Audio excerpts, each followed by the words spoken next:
जय हिंद साथियों, मैं अमित सिंह तोमर अमित लाइव एकेडमी पर आप सभी का स्वागत करता हूं दोस्तों। तो दोस्तों पिछली 12 क्लास में दोस्तों हमने एल नीनो एल नीना सबको देख लिया था दोस्तों, ला लीना एल नीनो मोडो की। तो दोस्तों आज हम 13 नंबर की क्लास में दोस्तों महासागर बेसिन एवं समुद्री निक्षेप को दोस्तों डिस्कस करेंगे, स्टार्ट करेंगे मतलब दोस्तों इससे।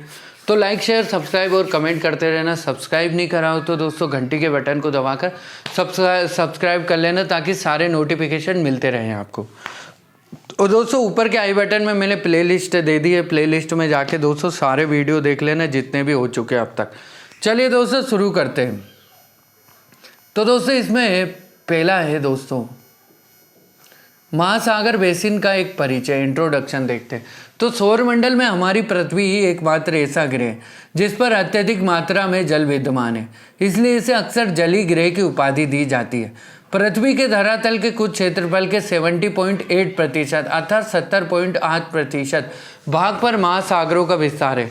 महासागर एक विशाल तथा निरंतर जलखंड है जो पृथ्वी के सभी भूखंडों के चारों ओर से घेरे हुए हैं। दक्षिणी गोलार्ध के लगभग 4/5 तथा उत्तरी गोलार्ध के 3/5 भाग पर महासागरीय जल का विस्तार है। इसमें विश्व के समूचे जल का 97.2% जल समाहित है। चलिए दोस्तों अब देखते हैं पृथ्वी जल का वितरण दोस्तों कैसे होता है। तो दोस्तों जैसा कि आप देख रहे होंगे डायग्राम में आपको दोस्तों दिखाया गया होगा, पूरा वाटर दिखाया गया है जिसमें कि दोस्तों 100% में क्या ओशन दोस्तों यानी कि सागर में दोस्तों 97.22% है, जिसमें कि 1.321 बिलियन किलोमीटर स्क्वायर में दोस्तों जल है। फिर है दोस्तों यहाँ पे आपको सरफेस में दिखाया जा रहा है कि सरफेस में कैसे होता है जल, है ना। तो दोस्तों सरफेस में जल कितना है 77.78% दोस्तों क्या है ना। उसमें से दोस्तों 2.78% फ्रेश जल है। ठीक है दोस्तों, सॉइल मॉइस्चर में 0.8% हो गया, ग्राउंड वाटर में 11.02% हो गया और डीप ग्राउंड वाटर में 11.02% हो गया। ठीक है दोस्तों, कभी भी आपको अगर जल से संबंधित या वाटर से संबंधित कोई क्वेश्चन आए तो दोस्तों आप ये डायग्राम बना सकते हैं अगर उसने पूछा हो, है ना। या फिर आप दोस्तों ऐसे मोड़ दो, आपकी राइटिंग स्किल्स ऐसी होनी चाहिए कि वो चेकर को लगे कि हाँ ये मतलब जो ये क्वेश्चन का आंसर बता रहा है उससे संबंधित डायग्राम ही बता रहा है ना। तो दोस्तों आपको इतना ध्यान में रखना। अब दोस्तों फ्रेश वाटर कितना होता है 2.78% है सभी पूरे वाटर का, जिसमें कि दोस्तों सरफेस वाटर का परसेंटेज कितना है दोस्तों 99.357% कहाँ है दोस्तों आइस एंड ग्लेशियर में 77.78% का दोस्तों, है ना इसका। अब दोस्तों फ्रेश वाटर कितना है दोस्तों, इसमें से आइस एंड ग्लेशियर में 0.33% फ्रेश है और सेलाइन लेक्स कितनी दोस्तों 0.28% और एटमॉस्फेयर में 0.03% और रिवर एंड स्ट्रीम में 0.003% परसेंटेज ऑफ सरफेस वाटर है दोस्तों ओनली। अब देखते हैं दोस्तों आगे इसी में कि महाद्वीपों विपरीत महासागर एक दूसरे में इतने स्वाभाविक रूप से विलय हो जाते हैं कि उनका सीमांकन करना कठिन होता है। भूगोलविदों ने पृथ्वी के महासागरीय भागों को प्रशांत, अटलांटिक, हिंद, आर्कटिक एवं दक्षिणी महासागर में विभाजित किया है। महासागरीय बेसिन के उच्चावास देखते हैं दोस्तों। तो महासागरीय बेसिन जो होता है दोस्तों समतल नहीं अपितु अत्यधिक जटिल स्थलाकृति युक्त है। सोनार बेथीमेट्री अर्थात सोनार बेथीमेट्री के विकास से ध्वनि तरंगों की सहायता से परोक्ष रूप से महासागरीय नितलों की गहराइयों का मापन करके उनका मानचित्रण करना संभव हुआ है। ध्वनि तरंगों का महासागरीय नितल को छूकर प्रतिध्वनि के रूप में वापस आना ही सोनार बेथीमेट्री का मुख्य आधार है। इस विधि से एकत्रित आंकड़े अनेक जटिल उच्चावाची नितल पर प्रकाश डालते हैं। चलिए दोस्तों आप देखते हैं इसमें डायग्राम, सोनार बेथीमेट्री का डायग्राम आप देख रहे होंगे दोस्तों। वैसे सोनार का उपयोग कहाँ करते हैं दोस्तों, समुद्र में क्या है जब कोई चीज़ घूम जाती है तो सोनार नामक यंत्र का उपयोग किया जाता है। आप दोस्तों यहाँ पे देख रहे होंगे सी सरफेस दिख रहा होगा आपको, है ना। एक नाव बोल लो या जहाज बोल लो, जो भी बोल लो दोस्तों दिख रहा होगा। पिंक दिख रहा होगा, एको दिख रहा होगा, सिंगल बीम, स्वैट, मल्टी बीम हो गया, सी फ्लोर हो गया, है ना। चलिए दोस्तों अब आगे देखते हैं कि महासागरीय बेसिन के उच्चावास को उच्चतादर्शी या उच्चता मितिक वक्र अर्थात हाइप्सोमेट्रिक कर्व के द्वारा प्रदर्शित किया जाता है। यह महाद्वीपीय स्थलों की ऊंचाई तथा महासागरीय गहराई को प्रदर्शित करने वाला वक्र है। सामान्यतः महासागरीय बेसिन को सॉरी दोस्तों बेसिन बोल दिया था लेकिन बेसिन है वो। सामान्यतः महासागरीय बेसिन को 4 मुख्य वर्गों में वर्गीकृत किया जा सकता है। पहला है दोस्तों महाद्वीपीय मग्न तट अर्थात कॉन्टिनेंटल शेल्फ हो गया। सेकंड है दोस्तों महाद्वीपीय मग्न तट अर्थात मग्न ढाल महाद्वीपीय मग्न ढाल अर्थात कॉन्टिनेंटल स्लोप। थर्ड है दोस्तों महाद्वीपीय उद्यान अर्थात कॉन्टिनेंटल राइज तथा फोर्थ है दोस्तों आगाध सागरीय मैदान अर्थात डीप सी प्लेन्स है दोस्तों। इसके अतिरिक्त अन्य कई जलमग्न उच्चावासों जैसे अंतः समुद्री पर्वत श्रेणी या कटक यानी कि रिस, सागरी माउंट हो गया, महासागरी चबूतरे या गाई ओट, सी टेबलैंड और गायोट्स बोलते हैं दोस्तों। गायोट को क्या बोलते हैं? सागरी चबूतरे को दोस्तों गायोट या सी टेबलैंड भी बोलते हैं दोस्तों। पर्वत, खाइयाँ, कैनियन, गर्त आदि सम्मिलित है। अनेक द्वीप प्रवाल भित्ति सागरी उच्चवाचों की विविधता को और बढ़ाते हैं। चलिए दोस्तों अब डायग्राम में आपको दिखाता हूँ दोस्तों उष्मा गतिकी। उष्मा क्या है दोस्तों? उच्चता मितिक है दोस्तों, उच्चता मितिक वक्र है दोस्तों, हाइप्सोमेट्रिक कर्व है दोस्तों, ये ग्राफ है एक प्रकार का। तो दोस्तों इस ग्राफ में आप देख रहे होंगे दोस्तों, कर्व में आप देख रहे होंगे वक्र में कि यहाँ पे किलोमीटर लेफ्ट साइड में दिखाया गया है, जैसे 10, 8, 6, 4, 2 किलोमीटर है ना। फिर नीचे दिखाया गया है एरिया 50, 100, 150, 200 या 250, 300, 350, 400, 450 किलोमीटर है ना। और राइट साइड में दोस्तों महासागरीय गर्त दिख रहा होगा, उसमें दोस्तों 10, 8, 6, 4, 2, 0 दिख रहा होगा दोस्तों। सागर तल है, महाद्वीपीय मग्न ढाल है, स्थलीय भाग की औसत ऊंचाई है और महाद्वीपीय मग्न तट। चलिए अब दोस्तों आगे बढ़ते हैं। महाद्वीपीय मग्न तट या हम महाद्वीपीय शेल्फ को जानते क्या है। तो दोस्तों कॉन्टिनेंटल शेल्फ है यह महाद्वीपीय मग्न तट या महाद्वीपीय शेल्फ, कॉन्टिनेंटल शेल्फ। महाद्वीपीय मग्न तट प्रत्येक महाद्वीप का तट से समुद्र की ओर मंद ढाल वाला जलमग्न धरातल है। इसका निर्माण सामान्यतः सागर तल की ऊंचाई बढ़ने के कारण महाद्वीप के तटीय भागों के जलमग्न होने से अथवा सागर तल पर महासागरीय निक्षेपों के कारण होता है। अब दोस्तों यहाँ पे आप डायग्राम में देख रहे होंगे महासागरीय नितल के उच्चावास जो आपको दिखाए गए है ना। तो दोस्तों इसमें क्या है, आपको महाद्वीप दिख रहा है, महाद्वीपीय मग्न तट दिख रहा है, महाद्वीपीय मग्न ढाल दिख रहा है, आगाध सागरी मैदान दिख रहा है, महाद्वीपीय उत्थान एवं कटक दिख रहा है, महासागरीय गर्त दिख रहा है और दोस्तों 12,000 मीटर और 6,000 मीटर दिख रहा है। महासागरीय दोस्तों जल भी दिख रहा है आपको, सागर जल भी दिख रहा है। चलिए दोस्तों आप देखते हैं कि यहाँ महासागर का सबसे उथला भाग होता है। क्या होता है दोस्तों? महासागर का सबसे उथला भाग होता है। इसकी औसत ढाल प्रवणता 1 डिग्री से 3 डिग्री के मध्य होती है एवं यहाँ जल की औसत गहराई 100 फेदम अर्थात 1 फेदम = 6 फीट होती है। यह मग्न तट अत्यंत तीव्र ढाल पर समाप्त होता है जिसे शेल्फ ब्रेक कहते हैं। महासागरों के कुल क्षेत्रफल के 8.6% भाग पर महाद्वीपीय मग्न तट का विस्तार है। महासागरों में मग्न तट के वितरण में असमानता पाई जाती है। अटलांटिक महासागर में 13.3%, प्रशांत महासागर में लगभग 5.7% तथा हिंद महासागर में 4.2% महासागरीय भाग पर मग्न तट का विस्तार है। महाद्वीपीय मग्न तटों की चौड़ाई में अत्यधिक असमानताएं पाई जाती हैं। इनकी चौड़ाई तटीय स्थलीय उच्चावाचों द्वारा नियंत्रित होती है। जहां महासागरों के किनारों तक महाद्वीपों के मैदानी भागों का प्रसार है वहां मग्न तटों की चौड़ाई अधिक होती है। इसके विपरीत जहां महासागरों के तटवर्ती क्षेत्र पर्वतीय अथवा पठारी है वहां इनकी चौड़ाई अत्यधिक कम होती है। महाद्वीपीय मग्न तटों की औसत चौड़ाई लगभग 48 किलोमीटर होती है। महाद्वीपीय मग्न तटों पर अवसादों की मोटाई भी अलग होती है। यह अवसाद भूमि से नदियों, हिम नदियों तथा पवन द्वारा बहाकर लाए जाते हैं एवं तरंगों तथा धाराओं द्वारा इनका पुनर्वितरण किया जाता है। महाद्वीपीय मग्न तटों पर दीर्घकाल तक प्राप्त स्थल जातीय अवसाद जीवाश्म ईंधनों के स्रोत बनते हैं। विश्व के अधिकांश खनिज तेल एवं प्राकृतिक गैस इन्हीं महाद्वीपीय निम्न तटों से प्राप्त होती है। बम्बई हाई तथा गोदावरी बेसिन में खनिज तेल की नवीन खोज इसके उदाहरण है। प्रवालवृत्ति भी महाद्वीपीय मग्न तटों पर पाई जाती है।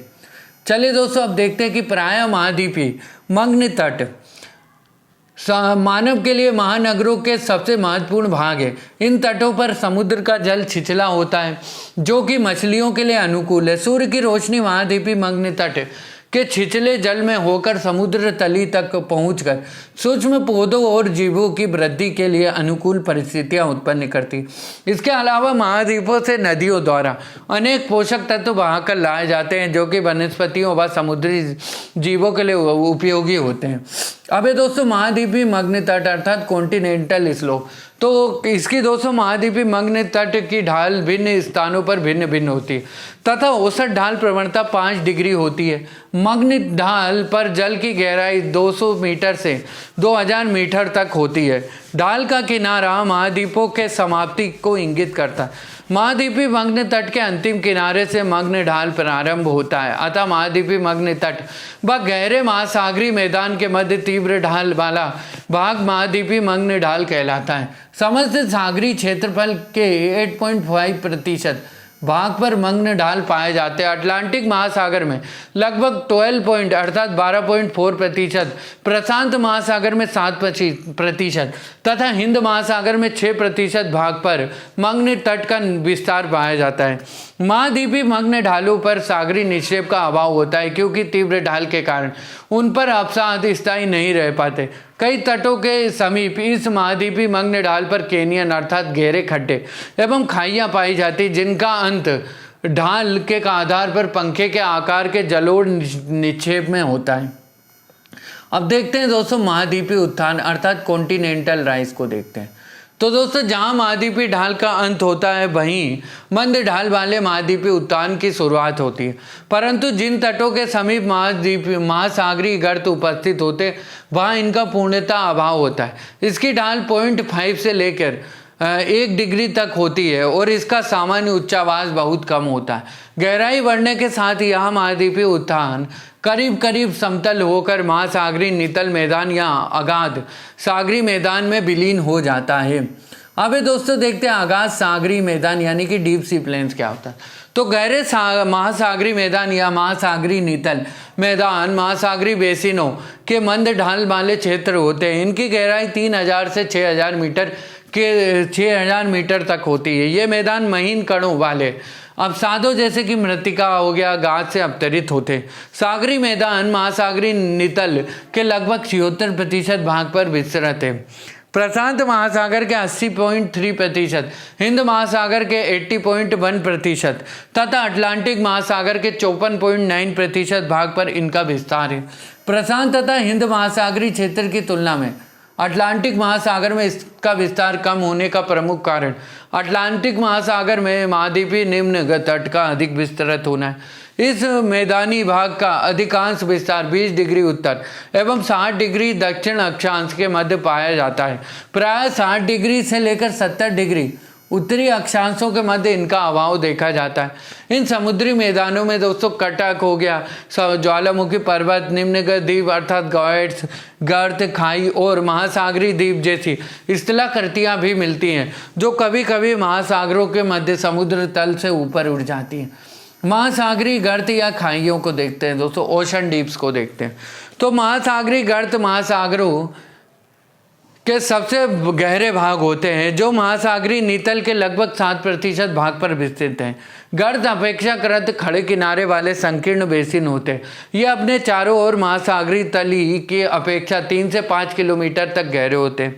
यह महाद्वीपीय मग्न ढाल के आधार तथा द्वीपीय चापों के पास स्थित होते हैं एवं सक्रिय ज्वालामुखी तथा प्रबल भूकंप वाले क्षेत्रों से संबंधित होते हैं। यही कारण है कि प्लेटों के संचलन के अध्ययन के लिए काफ़ी महत्वपूर्ण है। वर्तमान में लगभग 57 गर्तों के बारे में जानकारी है, जिनमें से 32 प्रशांत महासागर में, 19 अटलांटिक महासागर में, 6 हिंद महासागर में स्थित है। विश्व का सबसे गहरा गर्त मेरियाना गर्त है जो पश्चिमी प्रशांत महासागर में फिलीपींस के निकट स्थित है। दक्षिणी पश्चिमी ऑस्ट्रेलिया के निकट डायमेंटिना व इंडोनेशिया के जावा द्वीप के निकट सुंडा गर्त हिंद महासागर में स्थित कुछ मुख्य गर्त हैं। चलिए दोस्तों अब आगे देखते हैं। गर्त दिए गए, गहराई दी गई और महासागर दिए गए।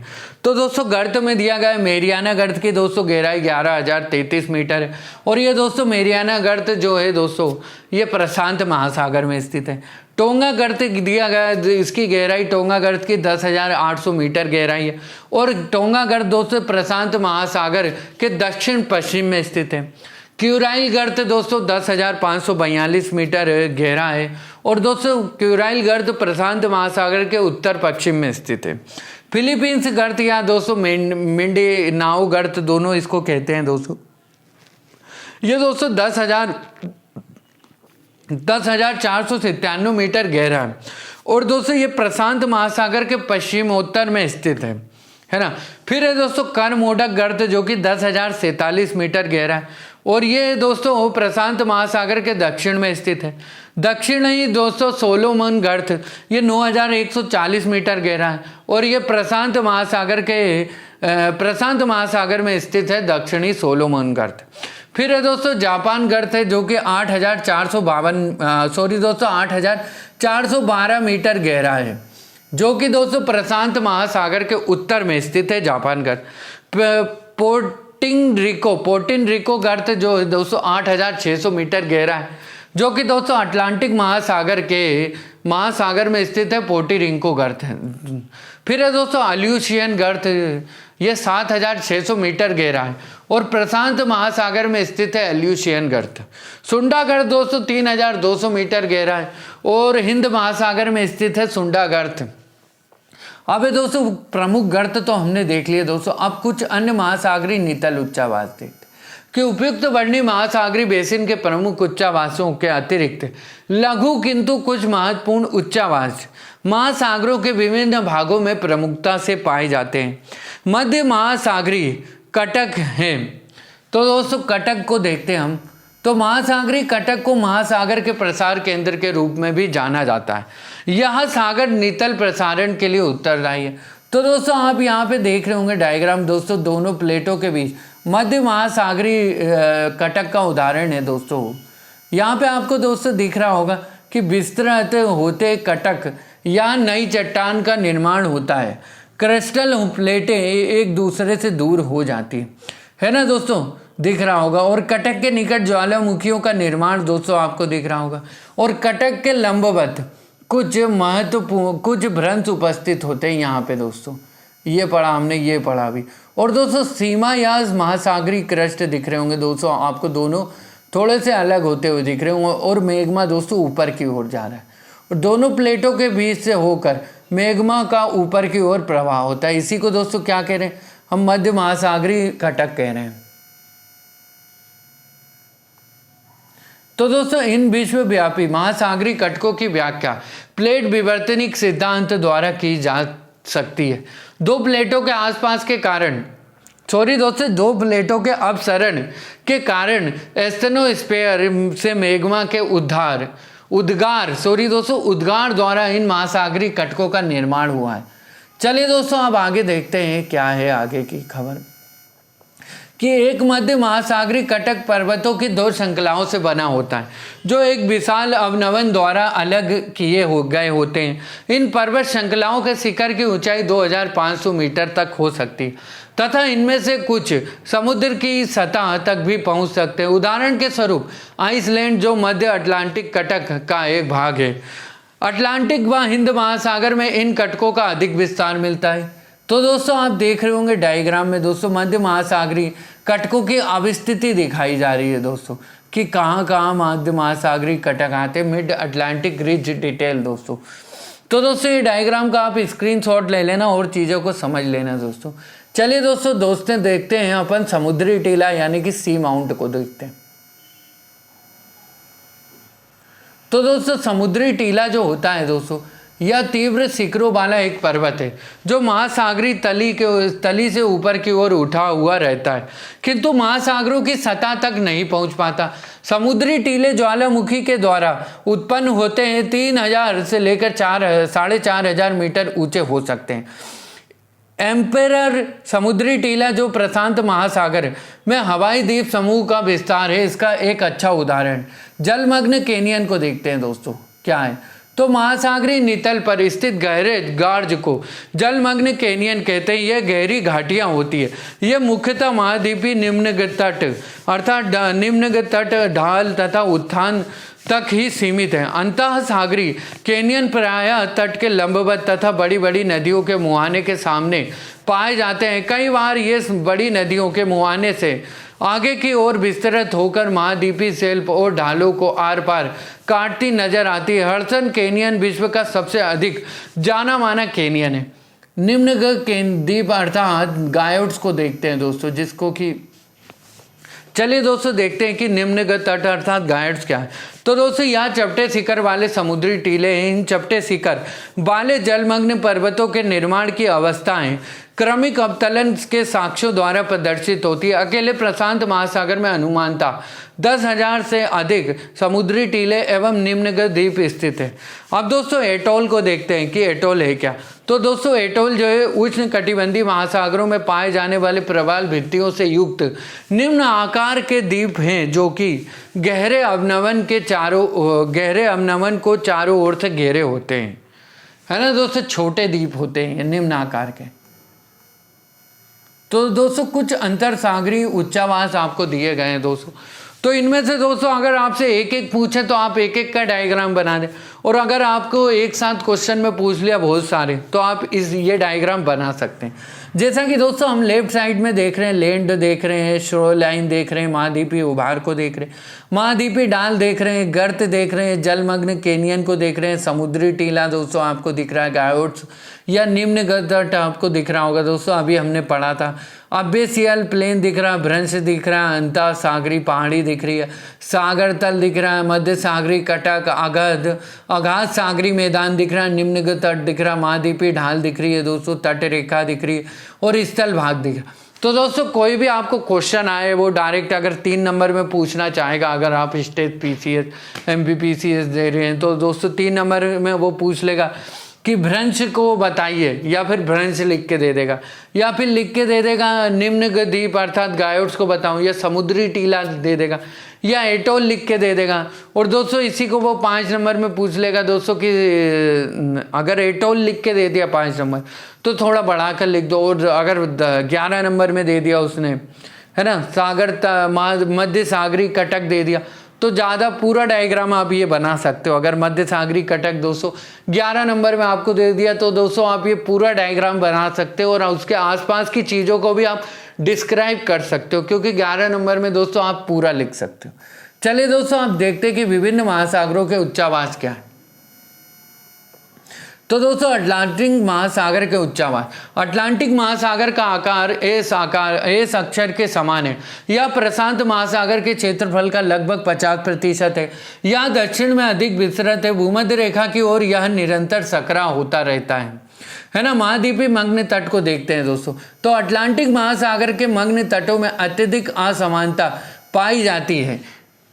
कहीं पर मग्न तट 80 किलोमीटर से अधिक चौड़े और कहीं पर चौड़ाई केवल 2 से 4 किलोमीटर रह जाती। पर्वतों के पास मग्न तट सक्रिय हो जाते हैं। बिस्के की खाड़ी से लेकर उत्तर मासा अंतरी अर्थात केप ऑफ गुड होप तक मग्न तट कम चौड़े हैं। लेब्राडोर के मग्न तटों की चौड़ाई 40 किलोमीटर से 400 किलोमीटर तक पाई जाती है। मध्य अटलांटिक कटक को देखते हैं दोस्तों। तो भूमध्य रेखा के उत्तर में इसे डॉल्फिन उभार यानी कि डॉल्फिन राइज व दक्षिण में चैलेंजर उभार अर्थात चैलेंजर राइज भी कहते हैं मध्य अटलांटिक कटक को। आइसलैंड व स्कॉटलैंड के बीच कटक को बिबिल टॉम्सन कटक कहते हैं। व ग्रीनलैंड के दक्षिण में यह कटक चौड़ा होने के कारण टेलीग्राफिक पठार के नाम से जाना जाता है। तो दोस्तों टेलीग्राफिक पठार कहाँ पे है? ग्रीनलैंड के दक्षिण में है। वैसे मध्य अटलांटिक कटक ही, लेकिन चौड़ा होने के कारण हम इसको क्या कह रहे हैं? टेलीग्राफिक पठार। अब दोस्तों देखते हैं महासागरीय गर्त क्या है। तो अटलांटिक महासागर में स्थित प्रमुख गर्त नरेश गर्त हो गया, पोर्टोरिका हो गया, पोर्टोरिका गर्त, रोमांस गर्त हो गया, केमन हो गया, वाल्डिविया गर्त हो गया और बूचानंद गर्त आदि। अब दोस्तों यहाँ पे आपको दिख रहा होगा अटलांटिक महासागर के उच्चावास दोस्तों दिख रहे है ना। तो दोस्तों मैं आपको जूम करके पूरे अटलांटिक महासागर के उच्चावास पढ़ा देता हूँ ताकि आपको दिक्कत नहीं हो कोई भी। तो दोस्तों जैसा कि आप दिख रहे होंगे, आपको सैंड बीच खाई दिख रही है ना, फॉकलैंड द्वीप दिख रहा है, अर्जेंटीनिया बेसन दिख रहा है ना, अर्जेंटाइन बेसन हो गया, बेसिन, सॉरी दोस्तों बेसन निकल रहा लेकिन वो बेसिन है ना, माफ़ करना है ना। दक्षिण अमेरिका हो गया, ब्राज़ील बेसिन हो गया है ना, केमेन खाई हो गई, ग्रांड बैंक हो गया, पोर्टोरिको हो गया, बरमूडा द्वीप अटलांटिक उच्चावास है दोस्तों, ये भी बरमूडा द्वीप भी। और भी क्या है दोस्तों, बयाना बेसिन हो गया और उत्तरी अमेरिका बेसिन हो गया है ना। ठीक है दोस्तों, केप बर्डे द्वीप भी यहीं पे है, मध्य अटलांटिक कटक, कैंगनरी द्वीप हो गया, मेंडोका द्वीप हो गया, एंजोर्स द्वीप हो गया, यूरोपी बेसिन हो गया, पश्चिमी यूरोप बेसिन हो गया, यूरोप हो गया, अफ्रीका हो गया है ना, अगोला बेसिन हो गया, सेंट ले हेल द्वीप हो गया, एमनेशन द्वीप हो गया, वेस्पियस द्वीप हो गया, ड्यूल्ट डाकुटा हो गया, मध्य अटलांटिक कटक हो गया और आगुलहास बेसिन हो। चलिए दोस्तों अब आगे देखते हैं हम। तो आगे दोस्तों पूछ रहा है द्वीप अर्थात आइसलैंड को बताओ दोस्तों क्या। तो द्वीप, इस महासागर में दोस्तों अनेक द्वीप हैं। इस महासागर में, अटलांटिक महासागर में दोस्तों बोल सकते हैं कुछ द्वीप तो मध्य कटक के शिखर है जो जल के ऊपर निकल आए हैं। ओजोर्स द्वीप इसका एक अच्छा उदाहरण है। कुछ ज्वालामुखी द्वीप हैं जैसे कि आसेसन, तिस्ता दी कुन्हा, सेंट हेलेना द्वीप हो गया, गुआ द्वीप हो गया और सेरेंट्स आदि हैं। इनके अतिरिक्त बरमूडा द्वीप जैसे कुछ प्रवाल द्वीप भी हैं। इनके अलावा कुछ बड़े बड़े द्वीप भी हैं। इनके अलावा कुछ बड़े बड़े द्वीप भी हैं जैसे कि ब्रिटिश द्वीप समूह हो गया, आइसलैंड द्वीप समूह हो गया, ग्रीनलैंड द्वीप समूह हो गया और न्यू फाउंडलैंड द्वीप समूह हो गया, पश्चिमी द्वीप समूह हो गया और फॉकलैंड द्वीप समूह हो गया। अब दोस्तों प्रशांत महासागर नितल के उच्चावास को देखते हैं। तो दोस्तों महाद्वीपीय मग्न तट अर्थात एशिया के पूर्वी तट व ऑस्ट्रेलिया के पूर्वी तट पर काफ़ी विस्तृत मग्न तट मिलते हैं, महाद्वीपीय मग्न तट है। जबकि अमेरिका के पश्चिमी तट पर पर्वतीय श्रृंखलाओं के कारण मग्न तट सक्रिय होते। कटक को देखते हैं दोस्तों। तो प्रशांत महासागर में आंध्र व हिंद महासागर के समान मध्य महासागरीय कटक अनुपस्थित रहता है। पूर्वी प्रशांत कटक जिसे कि अल्बट्रास कटक भी कहते हैं 1600 किलोमीटर की चौड़ाई में विस्तृत है। दूसरा प्रमुख कटक न्यूजीलैंड कटक है जो कि 900 से लेकर 2000 मीटर गहरा है। अब दोस्तों महासागरीय गर्त को देखते हैं। तो महासागरीय गर्त दोस्तों 11,022 मीटर गहरा है। टोगा गर्त हो गया, क्यूराइल गर्त हो गया है ना, फिलिपाइन गर्त हो गया, कर्माडिक गर्त हो गया, पेरू चिली गर्त हो गया, अल्यूशियन गर्त हो गया, मध्य अमेरिका गर्त हो गया और मुख्य प्रशांत महासागर के गर्त हो गए। तो सारे गर्त दोस्तों हमने इनकी गहराई है ना पिछली क्लास में देखा था 12th नंबर की क्लास में, तो जाके आप वो क्लास देख लेना। अब देखते हैं दोस्तों कि डायग्राम में दोस्तों प्रशांत महासागर नितल के कुछ उच्चावास दिखाए गए। तो दोस्तों मैं आपको जूम करके बता देता हूँ ये उच्चावास दोस्तों।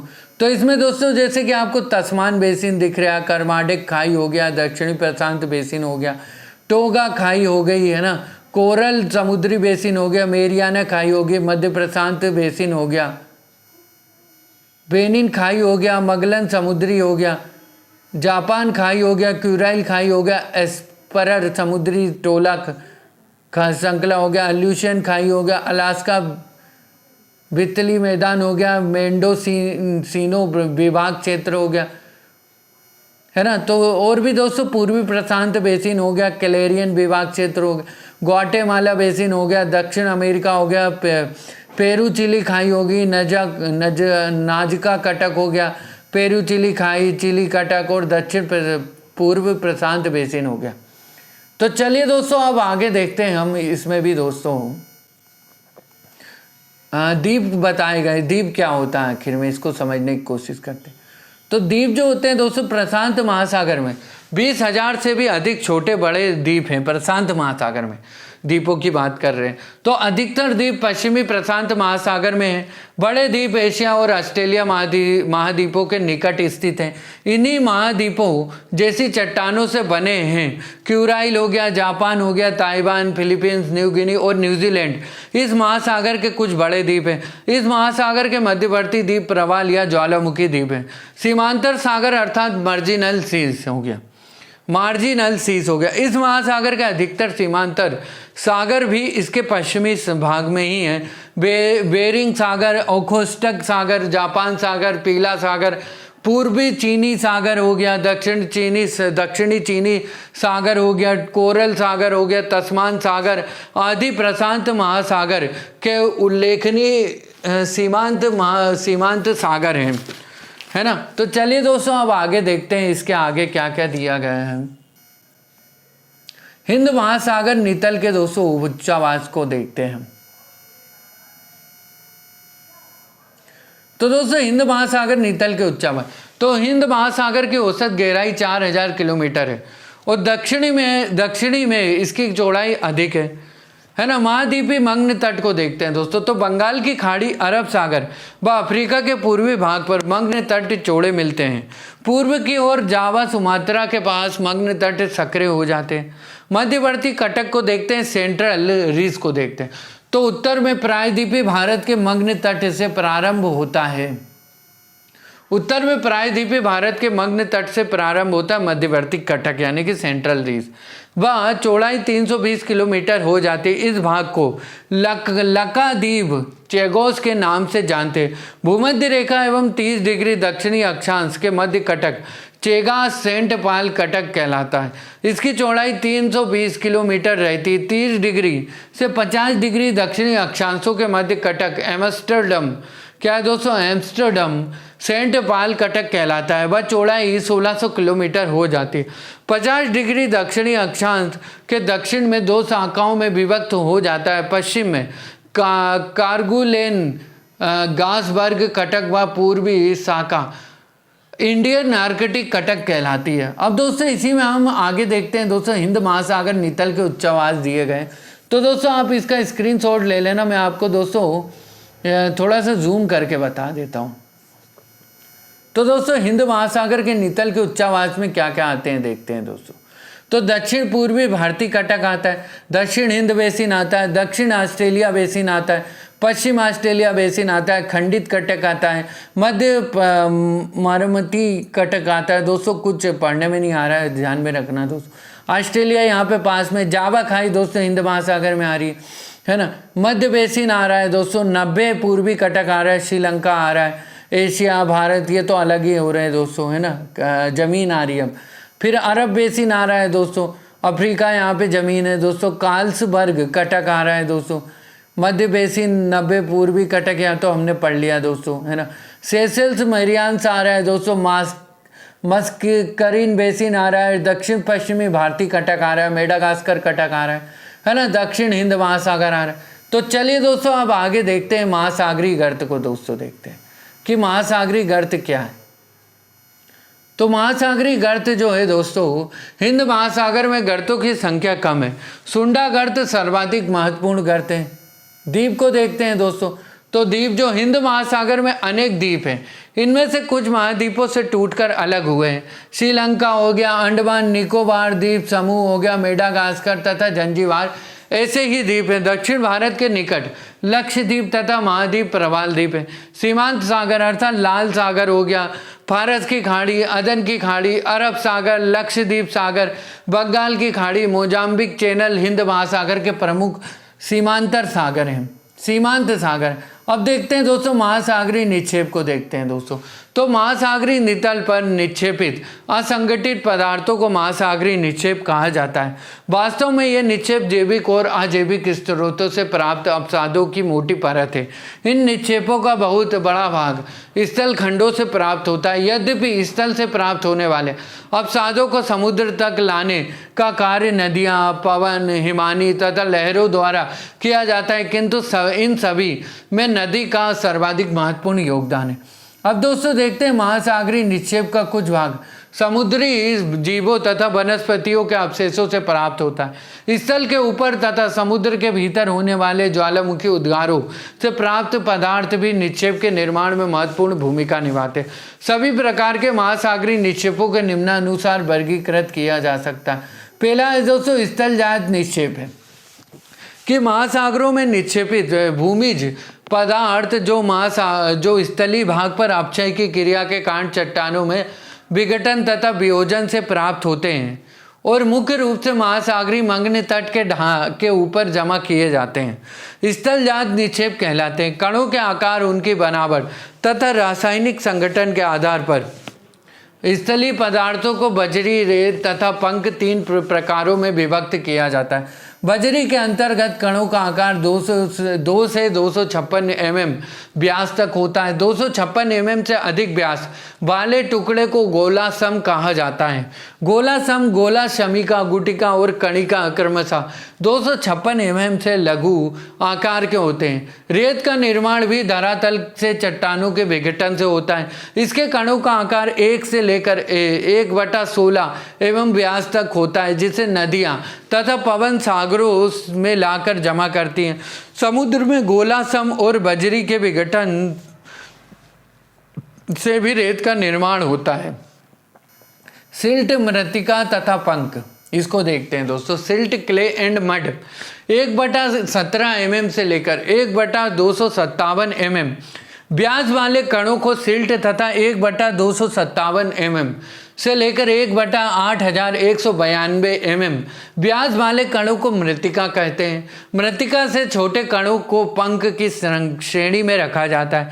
पंख का निक्षेप शांत जल में होता है। यही कारण है कि इनका जवाब 100 से लेकर 1000 फेदम की गहराई पर पाया जाता है। पंख को रंग के आधार पर 3 वर्गों में वर्गीकृत किया जाता है: नीला पंख, लाल पंख तथा हरा पंख। ये रंग इनके रासायनिक संगठन पर निर्भर करते हैं। नीला पंख को देखते हैं दोस्तों, तो नीला पंख जो है दोस्तों लोह सल्फाइड और जैविक तत्वों से युक्त चट्टानों के विघटन से प्राप्त पदार्थों से नीली पंख का निर्माण होता है। यह प्रायः जलमग्न तटों पर गहरे भागों में पाया जाता है। लाल पंख में लोहा ऑक्साइड से युक्त चट्टानों के विघटन से प्राप्त पदार्थों के जमाव से लाल पंख का निर्माण होता है। नीले पंख की तुलना में इनका जमाव अत्यंत कम होता है लाल पंख का।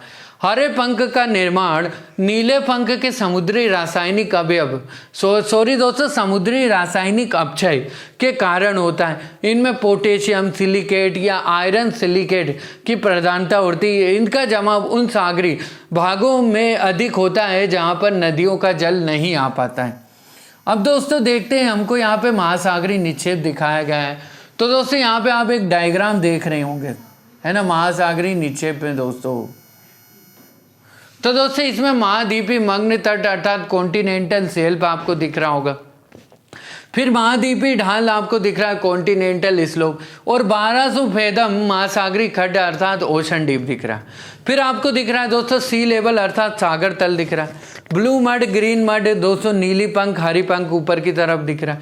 रेत पंख, कोरल अर्थात सैंड, मड और कोरल दिख रहा है। फिर दोस्तों आपको सिंगल रेत दिख रही होगी, सिंगल सैंड से दिख रहा है। फिर लैंड हो गया, स्थल हो गया।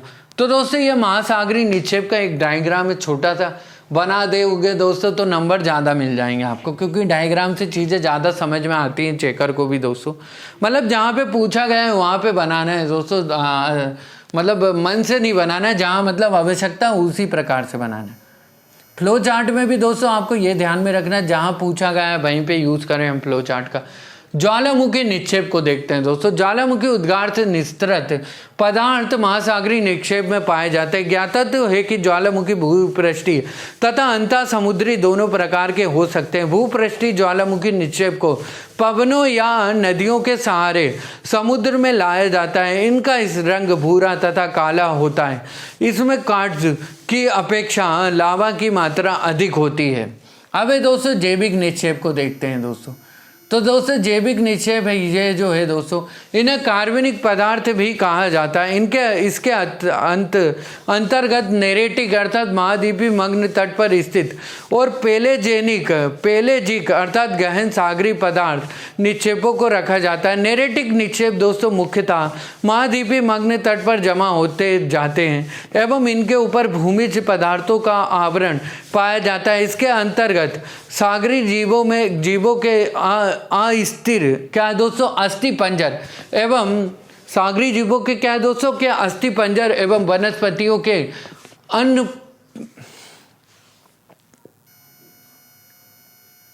अनअपघटित अवशेषों को सम्मिलित किया जाता है। पेलेजिक निक्षेप को देखते हैं दोस्तों। पेलेजिक निक्षेप को उज कहा जाता है। उज के अंतर्गत गहन महासागर में निक्षेपित वनस्पतियों एवं सागरी जीवों के वैसे अवशेष सम्मिलित किए जाते हैं जो यांत्रिक एवं रासायनिक प्रक्रियाओं द्वारा पंख में परिवर्तित हो चुके हैं। उज को क्रमशः दो भागों में बांटा जाता है, चूना प्रधान उज तथा सिलिका प्रधान उज है दोस्तों। तो पहला है चूना प्रधान उज। तो वो चूना प्रधान उज में दोस्तों चूने की प्रधानता होती है। चूने के अंश की अधिकता के कारण ये पदार्थ अधिक गहराई पर नहीं पाए जाते हैं क्योंकि ये शीघ्र ही घुल जाते हैं।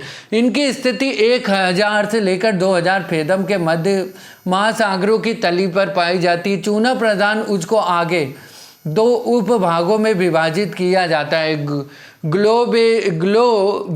बीजेरीना उज तथा टेरोपोड उज।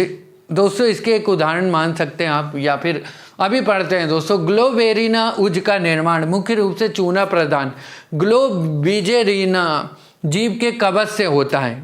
तो दोस्तों ये नाम ही है, ग्लोबेजेरीना जीव का नाम है। इनका रंग दोस्तों दूधिया सफ़ेद होता है। ग्लोबेजिरेना जीव का जो रंग होता है दूधिया सफ़ेद होता है। अब दोस्तों देखते हैं टेरोपोड उज क्या है दोस्तों। तो टेरोपोड उज नामक दोस्तों ये टेरोपोड नामक मोलास्क द्वारा निर्मित होती है ना।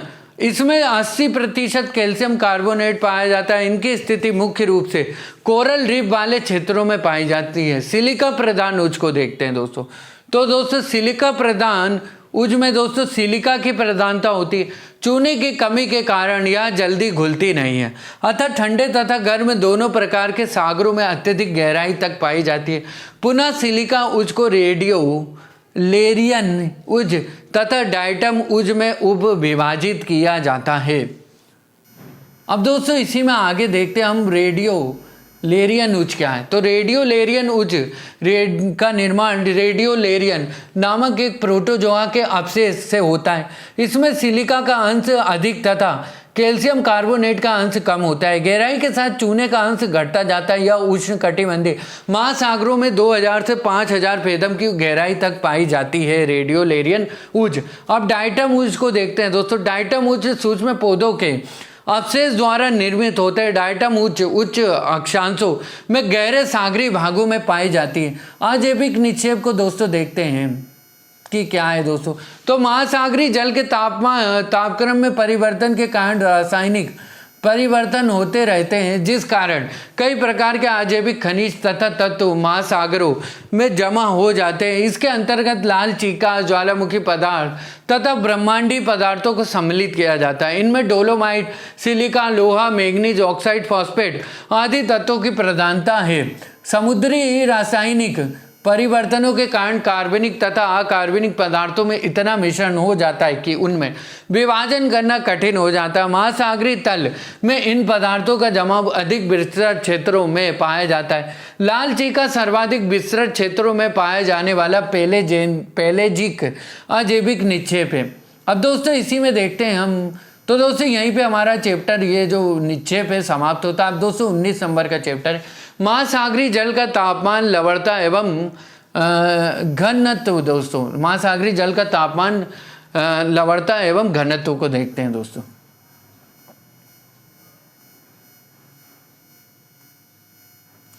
तो दोस्तों तापमान, लवणता एवं घनत्व महासागरी जल के प्रमुख गुण हैं। इन गुणों में ऋतु एवं स्थान के अनुसार भेद पाया जाता है। महासागरी जल के ये गुणधर्म विशाल जल राशियों के संचरण को प्रभावित करते हैं, अतः महासागरी जल के परिसंचरण के अध्ययन में महासागरीय जल के तापमान, लवणता तथा घनत्व का विशेष महत्व है। साथ ही महासागरीय जैव विविधता एवं अर्थव्यवस्था भी इन गुणधर्मों से प्रत्यक्ष तथा अप्रत्यक्ष रूप से प्रभावित होती है। महासागरीय जल का तापमान का दोस्तों एक परिचय देखते हैं। तो तापमान जो होता है दोस्तों महासागरीय जल का एक महत्वपूर्ण भौतिक गुण है। महासागरीय जल के तापमान में भी स्थलीय धरातल के समान विविधता पाई जाती है। विभिन्न अक्षांशों पर विभिन्न ऋतुओं में प्राप्त ऊर्जा की मात्रा में विविधता सूर्य ताप पर निर्भर करती है। यह विशालकाय महासागरीय जल राशियों के संचरण तथा उनकी विशेषताओं को नियंत्रित करने वाला एक महत्वपूर्ण कारक है। समुद्री जल में गहराई के अनुसार तापमान में भिन्नता पाई जाती है। गहराई बढ़ने के साथ साथ तापमान में कमी होती जाती है। स्थल की तुलना में जल के तापन व शीतलन की प्रक्रिया धीमी होती है। इसका प्रमुख कारण जल की विशिष्ट ऊष्मा है जो स्थल की तुलना में जल में अधिक होती है। इसी के परिणाम स्वरूप स्थल की तुलना में जल के तापमान में वृद्धि हेतु अधिक मात्रा में ऊर्जा की आवश्यकता होती है। तो दोस्तों पर देखते हैं महासागरीय जल के गर्म होने की दो मुख्य प्रक्रियाएं क्या। तो पहली है दोस्तों सौर विकिरण का अवशोषण और सेकेंड है दोस्तों पृथ्वी के आंतरिक भाग से निर्मुक्त ऊष्मा द्वारा महासागरीय नितल के जल का गर्म होना। अब दोस्तों महासागरीय जल के शीतलन की दोस्तों कौन कौन सी प्रक्रिया है। तो दोस्तों तीन प्रक्रियाएं हैं दोस्तों। समुद्री सतह से ऊष्मा का विकिरण के कारण जल शीतल होता है। संवहन के कारण जल महासागरीय जल दोस्तों शीतल हो जाता है। और थर्ड है दोस्तों बाष्पीकरण के द्वारा भी महासागरीय जल शीतल होता है। अब दोस्तों महासागरीय जल के तापमान को प्रभावित करने वाले कारक है। तो क्या क्या प्रभावित करते हैं कारक। तो पहला है दोस्तों महासागरीय जल के तापमान के वितरण को प्रभावित करते हैं दोस्तों क्या क्या कारक है। पहला अक्षांश है दोस्तों पहला कारक। तो अक्षांश है दोस्तों कैसे होता है। तो ध्रुवों की ओर प्रवेशी सौर विकिरण की मात्रा घटने के कारण अर्थात क्यों दोस्तों सौर विकिरण की मात्रा घटती है दोस्तों क्योंकि सूर्य की किरणें ध्रुवों की ओर तिरछी हो जाती है इस कारण। तो दोस्तों सौर विकिरण की मात्रा घटने के कारण महासागरों के सतही जल का तापमान विषुवत वृत्त से ध्रुवों की ओर घटता चला जाता है। जल एवं फिर सेकेंड कारक है दोस्तों जल एवं स्थल के वितरण में असमानता या स्थल खंड का प्रभाव। तो वो दोस्तों इसको डिस्क्राइब करते हैं कि उत्तरी गोलार्ध के महासागर दक्षिणी गोलार्ध के महासागरों के अपेक्षा स्थल के बहुत बड़े भाग से जुड़े होने के कारण अधिक मात्रा में ऊष्मा प्राप्त करते हैं। फिर आता है दोस्तों प्रचलित पवनें।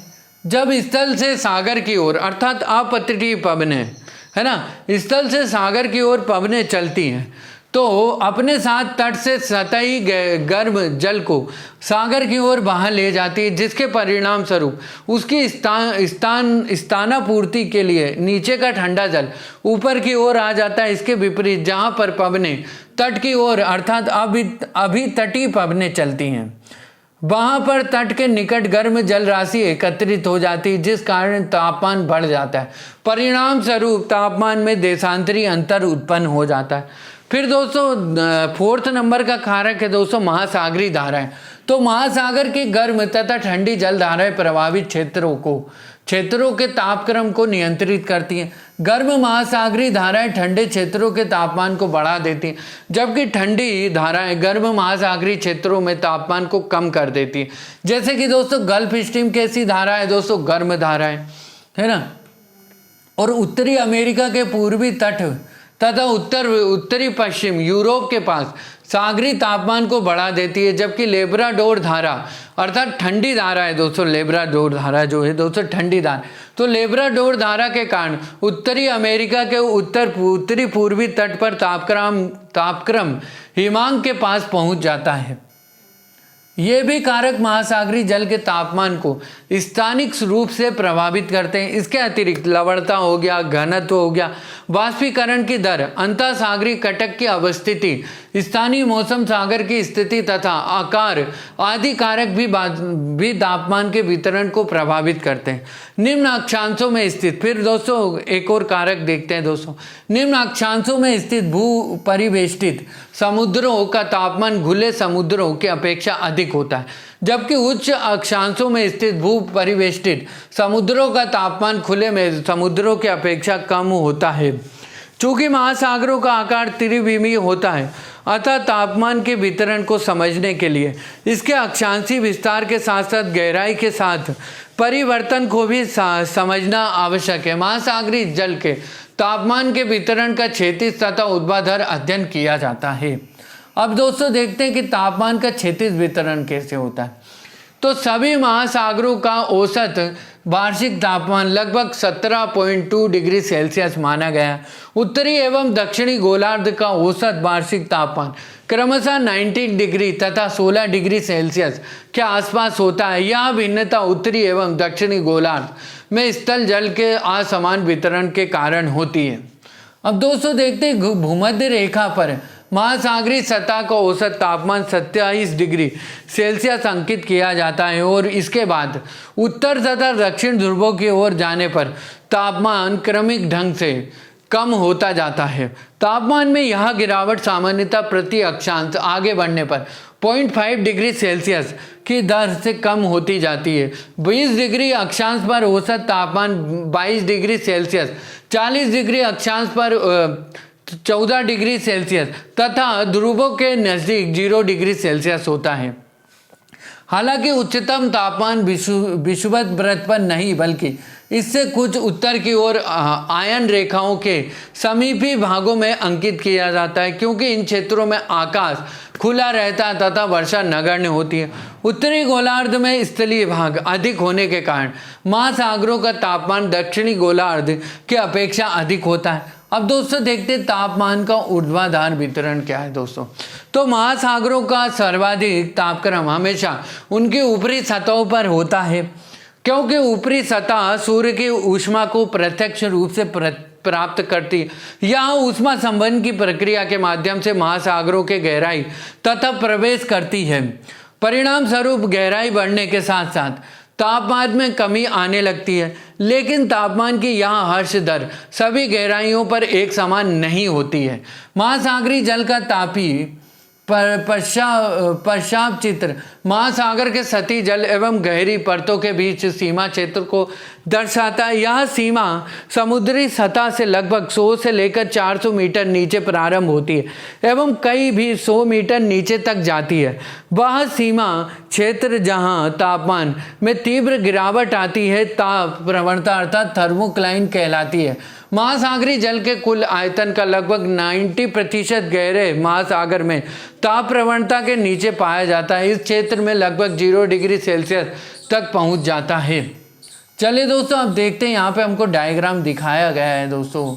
तो डायग्राम में दोस्तों आप देख रहे होंगे ताप प्रवणता अर्थात थर्मोक्लाइन दिखाया गया है आपको, है ना। तो दोस्तों इसमें 4,500, 4,000, 3,500, 3,000, 2,500, 2,000, 1,500, 1,000, 500 जीरो आपको दिखाया गया है। बढ़ती हुई गहराई दोस्तों आपको दिखाई है ना। तो ऊपर आप देख रहे होंगे ताप प्रवणता दिख रही है और नीचे दिख रहा है ताप प्रवणता थर्मोक्लाइन जिसको की कहते हैं। और ऊपर दोस्तों आरोही तापमान सेकंड में दिखा है, जैसे 0 डिग्री है ना। आरोही तापमान दोस्तों सेल्सियस में, सॉरी दोस्तों सेल्सियस में 0 degree Celsius, 4 degree Celsius, 12 degree Celsius, 16 degree Celsius और 24 डिग्री सेल्सियस। दोस्तों कैसे बढ़ती जाएगी गहराई तो तापमान में क्या अंतर होता है वो दिखाया गया। चलिए दोस्तों अब देखते हैं मध्य एवं निम्न अक्षांशों में महासागरीय जल के तापमान में गहराई के साथ परिवर्तन। तो मध्य एवं निम्न अक्षांशों में महासागरों के तापमान की संरचना को सतह से तली की ओर 3 परतों के रूप में विभाजित किया जाता है। पहली परत गर्म महासागरीय जल की सबसे ऊपरी परत होती है, जो लगभग 300 से 400 मीटर मोटी होती है और इसका तापमान 20 डिग्री सेल्सियस से 25 डिग्री सेल्सियस के मध्य होता है। उष्ण कटिबंधीय क्षेत्रों में यह परत पूरे वर्ष उपस्थित रहती है, जबकि मध्य अक्षांशों में यह केवल ग्रीष्म ऋतु में विकसित होती है। दूसरी परत जिसे ताप प्रवणता परत अर्थात थर्मोक्लाइन कहा जाता है, पहली परत के नीचे स्थित होती है। इसमें गहराई बढ़ने के साथ तापमान में तीव्र गिरावट आती है।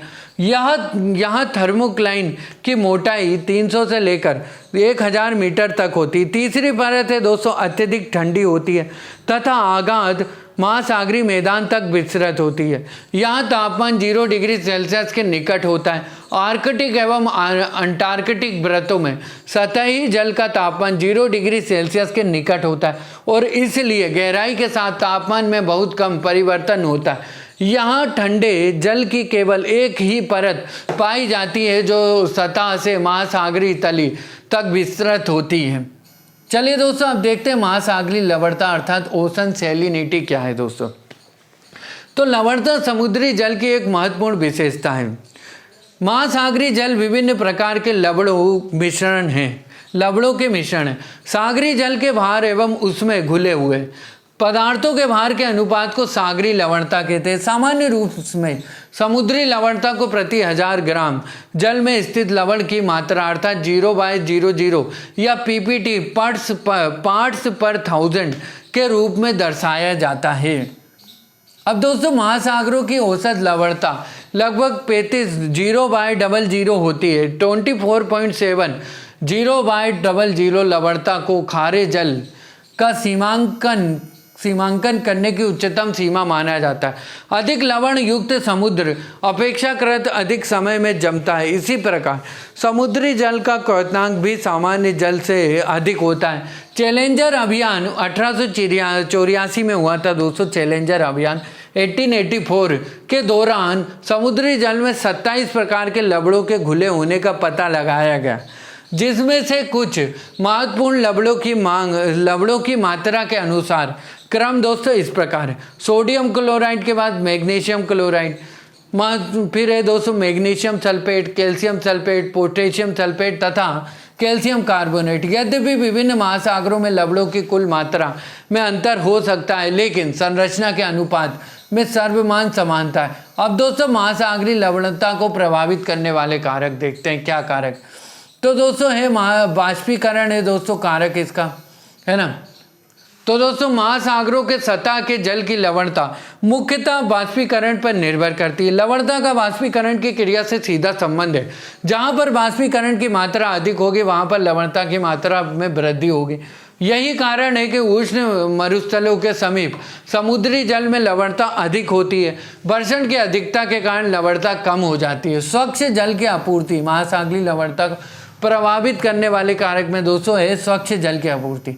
तो महासागरों में स्वच्छ जल की लगातार पूर्ति होते रहने पर लवणता की मात्रा कम हो जाती है। उदाहरण, वर्षण की अधिकता वाले क्षेत्रों में स्वच्छ जल की आपूर्ति के कारण लवणता कम हो जाती है। हिम के पिघलने से स्वच्छ जल लगातार प्राप्त होता है, जिससे ऐसे क्षेत्रों में लवणता की मात्रा में कमी हो जाती है। इसी प्रकार तटीय क्षेत्रों में नदियों के द्वारा लाया गया जल लवणता को कम करने में योगदान करता है। पवन से देखते हैं दोस्तों कारक में, तो पवन भी जल को एक क्षेत्र से दूसरे क्षेत्र में स्थानांतरित कर लवणता के पुनर्वितरण को प्रभावित करती है। महासागरीय धाराओं को दोस्तों देखते हैं, तो महासागरीय धाराएं भी लवणता को प्रभावित करती। भूमध्य रेखा से ध्रुवों की ओर प्रवाहित होने वाले धाराएं अपने साथ अधिक लवणता वाला जल ले जाती हैं तथा ध्रुवों से भूमध्य रेखा की ओर प्रवाहित होने वाली धाराएं अपने साथ कम लवणता वाला जल ले जाती हैं। इस प्रकार धाराएं लवणता के वितरण में भी परिवर्तन लाती हैं। उच्च वायुमंडलीय तथा प्रतिचक्रवर्ती दशाओं के कारण समुद्री लवणता बढ़ती है। जल की लवणता तापमान एवं घनत्व परस्पर संबंधित होते हैं। अतः तापमान अथवा घनत्व किसी भी प्रकार का परिवर्तन किसी क्षेत्र की लवणता को प्रभावित करता है। तापमान की ही भांति लवणता के वितरण का भी क्षैतिज तथा ऊर्ध्वाधर अध्ययन किया जाता है। चलिए दोस्तों, अब देखते हैं लवणता का क्षैतिज वितरण कैसे होता है। तो महासागरों में लवणता के क्षैतिज वितरण को समलवण रेखा अर्थात आइसोहेलाइन के माध्यम से दर्शाया जाता है। समलवण रेखा सागरों के समान लवणता वाले स्थानों को मिलाने वाली रेखा। लवणता का वर्णन निम्न प्रकार से किया जा सकता है। देखते हैं दोस्तों, पहला है खुले सागरों की लवणता। दोस्तों देखते हैं, तो कर्क तथा मकर रेखा पर लवणता की मात्रा सबसे अधिक। इसका कारण यह है कि यहाँ पर वर्षा की मात्रा की कमी के कारण नदियों की संख्या कम है, जो कम मात्रा में मीठा पानी समुद्र में गिराती हैं। यहाँ पर आसमान साफ रहता है और वायु शुष्क होने के फलस्वरूप सागरीय जल का वाष्पीकरण अधिक मात्रा में होता है। अधिक वाष्पीकरण लवणता को बढ़ाता है। फिर है दोस्तों भूमध्य रेखा का, तो भूमध्य रेखा के निकट लवणता की मात्रा कम होती है। यहाँ पर भारी वर्षा के कारण अमेजन तथा जायरे जैसी विशाल नदियाँ बड़ी मात्रा में स्वच्छ जल समुद्र में गिराती हैं। इस क्षेत्र में वायु में आर्द्रता अधिक होने के कारण वाष्पीकरण भी कम होता है। ध्रुवों के समीप लवणता की मात्रा कम होती है। यहाँ पर 20 से 30 0y00 यानी कि पीपीटी लवणता होती है, क्योंकि यहाँ पर तापमान की कमी के कारण वाष्पीकरण कम होता है। इसके अतिरिक्त हिम के पिघलने से ताज़ा पानी समुद्रों को मिलता रहता है। अब आंशिक रूप से घिरे सागरों की लवणता देखते हैं दोस्तों। तो भूमध्य सागर, लाल सागर तथा फारस की खाड़ी में लवणता की मात्रा बहुत अधिक है। इन क्षेत्रों में 37 से 41 यानी 0y00 लवणता पाई जाती है। इसका कारण यहाँ पर ग्रीष्म ऋतु में शुष्क वायु के प्रभाव से अधिक वाष्पीकरण का होना है। इसके अतिरिक्त यहाँ कोई बड़ी नदियाँ भी नहीं है जो मीठा पानी इन समुद्रों में प्रभावित करें। काले सागर में लवणता की मात्रा अपेक्षाकृत कम है। यहाँ पर 18 0y00 लवणता मिलती है, अर्थात पीपीटी में 18 पीपीटी लवणता मिलती है।